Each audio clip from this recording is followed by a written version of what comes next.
চলো তোমাদের সাথে শেয়ার করি ভ্যালেন্টাইন্স ডে উপলক্ষে স্পেশাল কি বানালাম। বেশ কয়েক মাস ধরে আমার চোখের সামনে না এই রোজ মোমোর রিলসগুলো খুব আসছিল।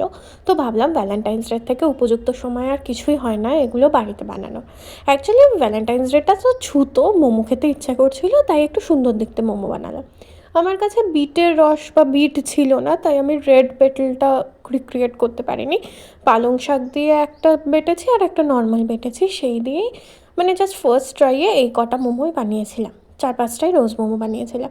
দেখতে যতটা সুন্দর হয়েছে, খেতে ঠিক ততটাই ভালো হয়েছিল। কিন্তু আমার মনে হয় কি, আমার যে মোমোর শিটগুলো কেটেছিলাম আমি গোল গোল, সেগুলো একটু বড় হয়ে গেছিলো। ছোটো করলে হয়তো রোজটা আরও ভালো দেখতে লাগতো।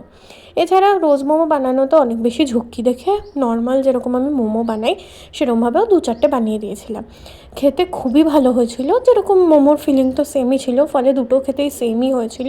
কিন্তু রোজ মোমোটা কিন্তু অন্য অন্য মোমোর থেকে একটু বেশি টাইমে কুক করতে হয়। সেটা প্রথম মোমোটা খোলার পরে আমি বুঝতে পেরেছিলাম, তাই ওই মোমোটা আর দিইনি। এই 4টে মোমোই তোমাদের সাথে শেয়ার করলাম, যেটা প্রপার কুক হয়েছিল। এর সাথে যে চাটনিটা দেখছো, এটা কমপ্লিটলি হোমমেড। পেঁয়াজ, রসুন, টমেটো, শুকনো লঙ্কা, তিল, ভিনেগার এসব দিয়ে বানানো, এবং এর রেসিপি চাইলেও আমি কিন্তু তোমাদের সাথে শেয়ার করে দেবো।